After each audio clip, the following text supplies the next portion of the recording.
تبعهم بإحسان إلى يوم الدين. الحمد لله الذي هدانا لهذا وما كنا لنهتدي لولا أن هدانا الله. رب اشرح لي صدري ويسر لي أمري واحلل عقدة من لساني يفقهوا قولي. اللهم انفعنا بما علمتنا وعلمنا ما ينفعنا وزدنا علما. اللہ تعالیٰ کے فضل و احسان سے سورہ آل عمران کی آیت نمبر 95 تک ہمارا سبق مکمل ہو چکا ہے. آیت نمبر 96 اور 97 انشاءاللہ آج ہم تلاوت کریں. اعوذ باللہ من الشیطان الرجیم.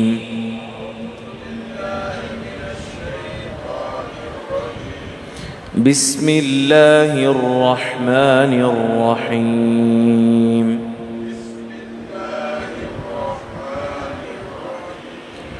قل صدق اللہ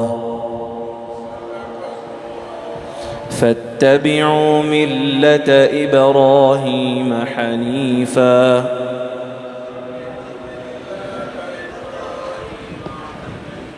وما كان من المشركين. إن أول بيت وضع للناس للذي ببكة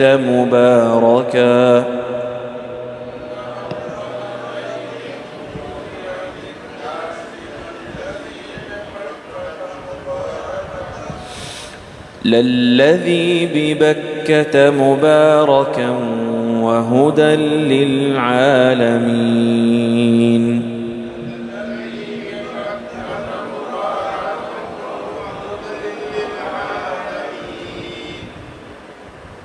اگلی بھی قل صدق اللہ ہم پڑھ چکے تھے. فيه آيات بينات مقام إبراهيم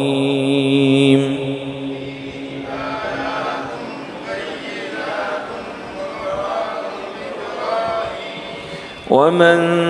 دخله كان آمنا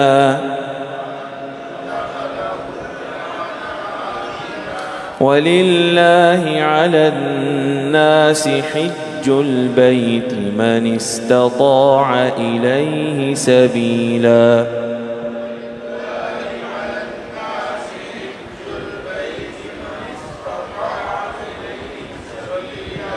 ومن كفر فإن الله غني عن العالمين.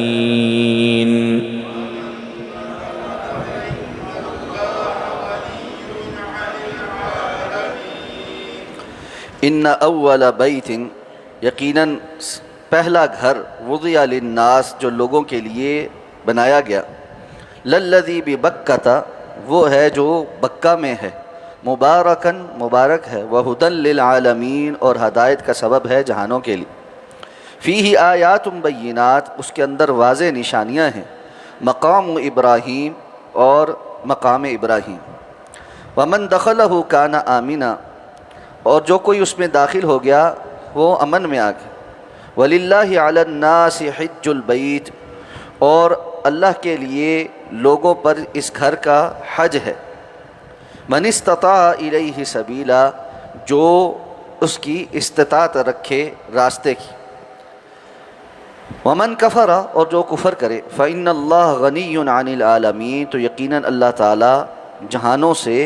بے پرواہ ہے غنی ہے. یہود نے رسول اللہ صلی اللہ علیہ وسلم پر جو اعتراضات کیے ان میں سے ایک اعتراض یہ بھی تھا کہ اللہ کے رسول صلی اللہ علیہ وسلم نے بیت اللہ کی طرف رخ کر کے نماز پڑھنی شروع کی ہے اور آپ نے قبلہ بیت اللہ کو بنایا، جبکہ حضرت ابراہیم علیہ السلام بیت المقدس میں تھے اور ابراہیم علیہ السلام کے بعد جتنے بھی انبیاء ہوئے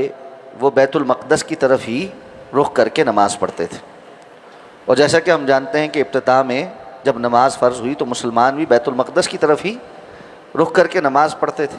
اور اس کے بعد تحویل قبلہ کا حکم آیا. قد نرى تقلب وجهك في السماء فلنولينك قبلة ترضاها فول وجهك شطر المسجد الحرام. تو یہود نے یہ اعتراض کیا کہ اگر آپ واقعتاً اللہ کے نبی ہوتے اور ابراہیم علیہ السلام کے سلسلے کی آگے ایک کڑی ہیں تو پھر آپ کو بھی بیت المقدس کی طرف جو ہے وہ رخ کر کے نماز پڑھنی چاہیے تھی۔ اور ایک طرح سے یہ پھر ان کے حسد کی بھی علامت ہے کہ وہ بیت اللہ کو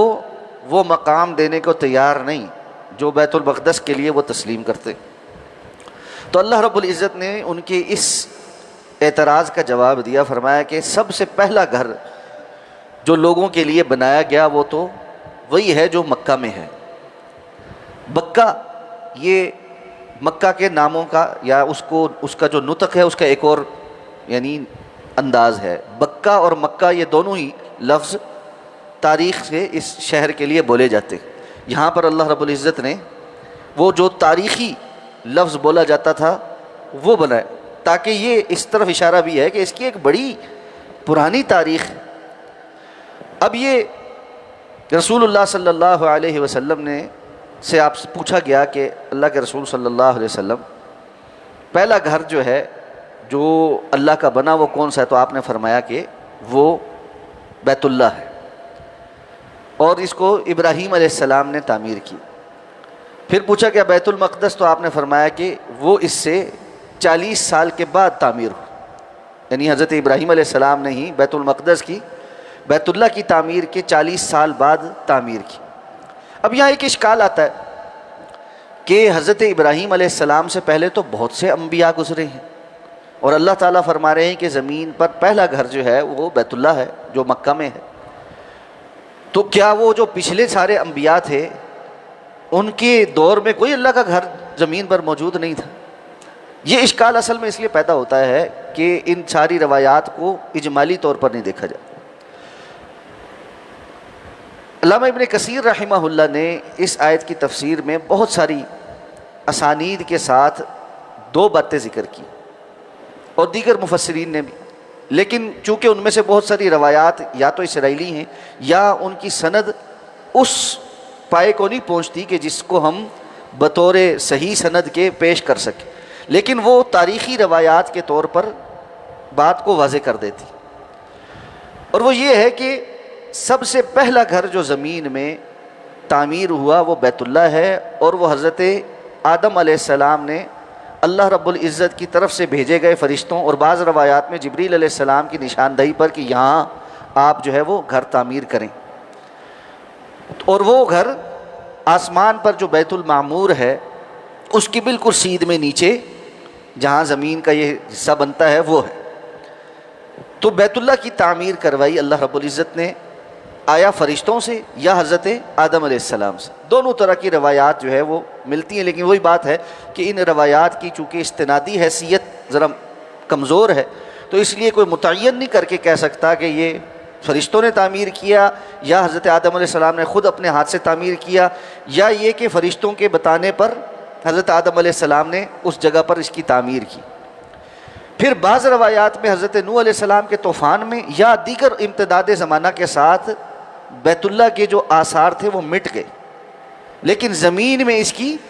جو بنیادیں تھیں وہ موجود تھیں۔ پھر جب حضرت ابراہیم علیہ السلام کو اللہ رب العزت نے اس جگہ آنے کا حکم دیا تو حضرت ابراہیم علیہ السلام نے ابھی بیت اللہ کی تعمیر نہیں ہوئی تھی، تو کیا کہا کہ میں نے اپنے گھر والوں کو کہاں چھوڑا ہے؟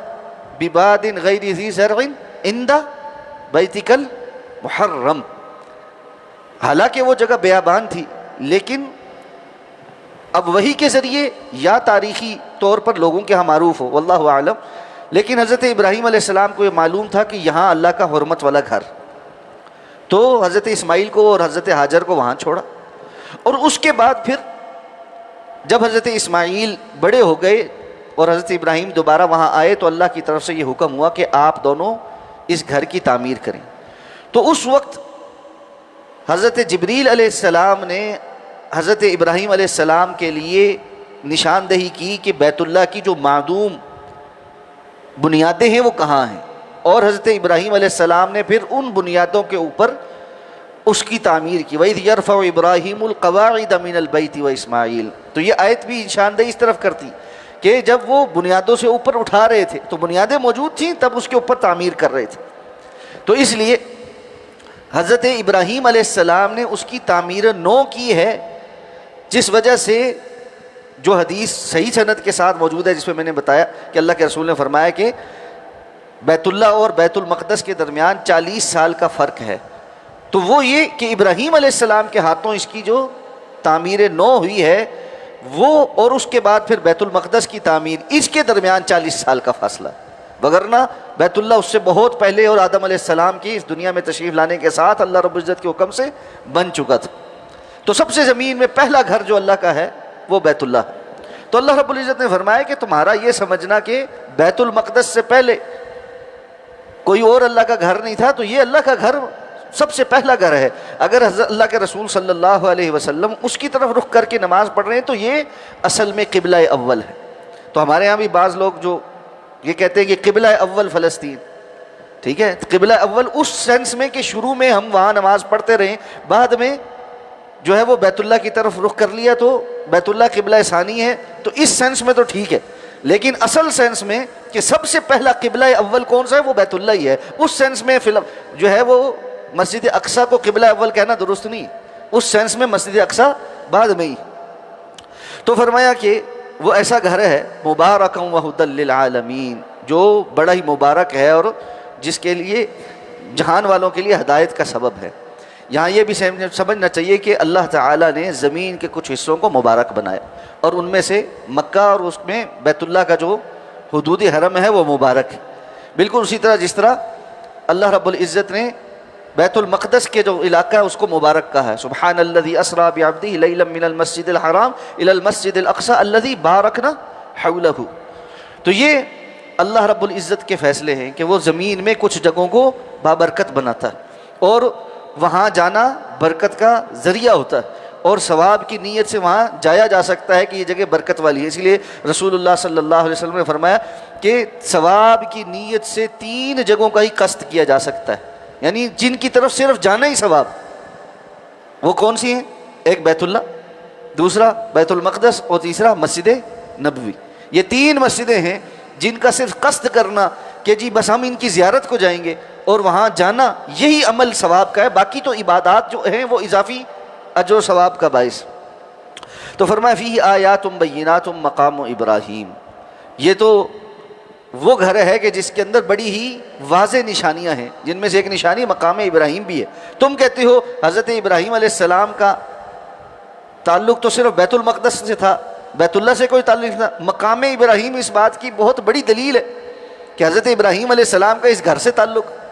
اور تم ابراہیمی ہونے کے اگر دعوے دار ہو تو پھر تو تمہیں فوراً مان جانا چاہیے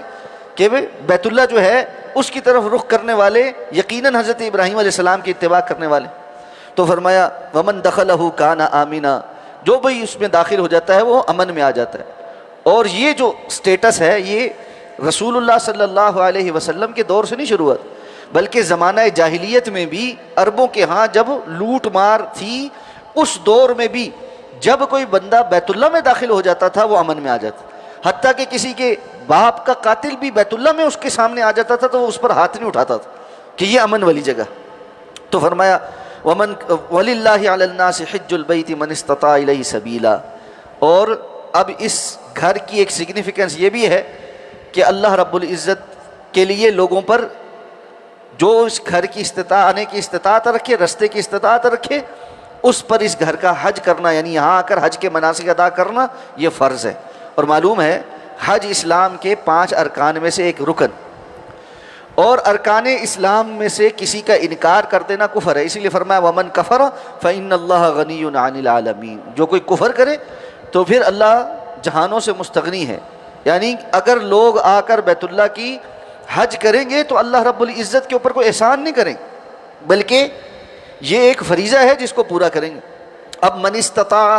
الیہ سبیلا، حج کی استطاعت، راستے کی استطاعت کیا ہے؟ یہ 2 قسم کی استطاعت ہے، ایک انسان کے پاس زاد راہ ہو، دوسرا اس کی صحت ٹھیک ہو جو وہ جا کر وہ سارے مناسک ادا کر سکے۔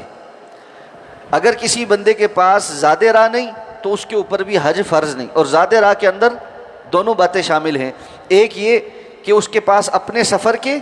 اور اس کے کھانے پینے کے اخراجات اور واپس آنے تک کے اخراجات ہوں، دوسرا جو لوگ اس کے زیر کفالت ہیں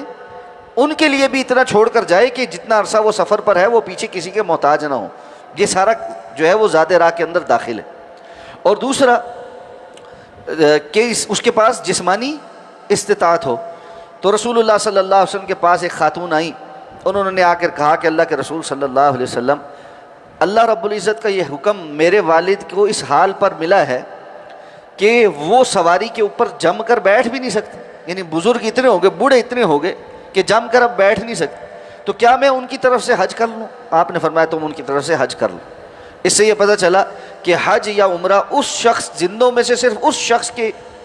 کی طرف سے کیا جا سکتا ہے جو اب عمر کے ایسے حصے میں پہنچ گیا کہ اب وہ کبھی بھی جا کر خود حج نہیں کر سکتا۔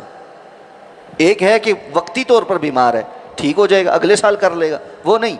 ایسا بندہ جو مستقل ایسا بیمار ہو گیا، ایسی معذوری کا شکار ہو گیا کہ وہ جا ہی نہیں سکتا، تو وہ اس کی زندگی میں بھی اس کا حج بدل کیا جا سکتا ہے۔ اور فوت شدگان کے متعلق تو متعدد احادیث ہیں، اللہ کے رسول صلی اللہ علیہ وسلم سے پوچھا گیا کہ اس طرح ہمارے بڑے حج نہیں کر سکے تو کیا ہم ان کی طرف سے حج یا عمرہ کریں؟ آپ نے فرمایا اگر لوگوں کا اس کے اوپر کوئی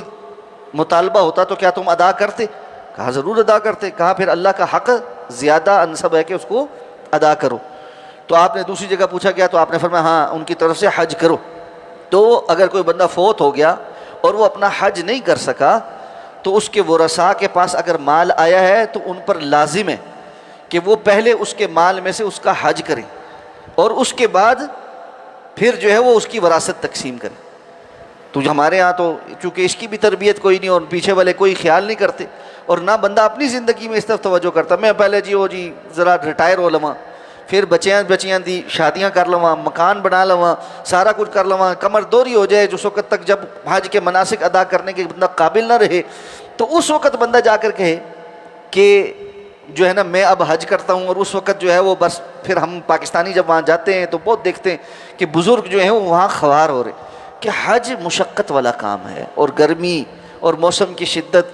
ایسے میں جس کو اللہ توفیق دے وہ جوانی میں یہ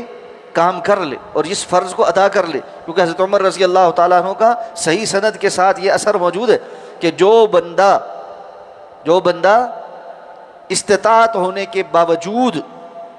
حج نہیں کرتا، اگر وہ مر جائے تو خواہ یہودی مرے یا عیسائی مرے۔ اور معلوم ہے صحابہ میں سے کوئی اگر اس قسم کی بات کرے تو وہ اپنی جانب سے نہیں کہتا، وہ حکماً مرفوع ہوتا ہے کہ یقیناً انہوں نے اللہ کے رسول صلی اللہ علیہ وسلم سے ایسی بات سنی ہوگی، کیونکہ جنت جہنم کے متعلق وہ اس قسم کی بات نہیں کرتے تھے اپنی جانب سے۔ تو اس لیے یہ سنگین معاملہ ہے، تو استطاعت ہونے پر حج کرنا چاہیے، اور اس جانب بھی توجہ کرنی چاہیے بندے کو کہ وہ کچھ نہ کچھ، جس طرح ہم زندگی میں پلاننگ کرتے ہیں کہ حج کرنے کی کوئی پلاننگ بھی کرے، کچھ جس طرح ہم پس انداز کرتے ہیں، کوئی سیونگ کرتے ہیں، کوئی دنیاوی اسباب میں اپنے لیے کوشش کرتے ہیں، اس قسم کی کوشش اللہ نے توفیق دی ہے تو کرے تاکہ اس کا حج کا معاملہ ہو جائے۔ اور ایک اور بات، کثرت سے اللہ سے دعا مانگ، بیت اللہ کی خاص طور پہ زیارت جو ہے، حج اور عمرہ،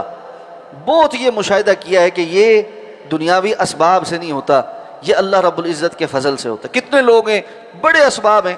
نہیں جا پاتے، ہر سال ہی نہیں جا پاتے، اور اللہ نے توفیق ہی نہیں دی ہوئی، اور اللہ کے کتنے بندے اور بندیاں ہیں جن کو میں جانتا ہوں کہ بظاہر اسباب کوئی نہیں ہے اور اللہ نے پہنچا دیا۔ اس لیے اللہ سے اخلاص کے ساتھ لگ کر یہ دعا مانگتے رہیں، اللہ رب العزت ضرور اپنے گھر کے جو زیارت ہے اور اس کے حج اور عمرے کی توفیق نصیب فرما دیتے ہیں۔ اللہ تعالیٰ مجھے اور آپ کو بار بار توفیق نصیب فرمائے۔ سبحانک اللہم و بحمدک، نشہد ان لا الہ الا انت، نستغفرک و نتوب۔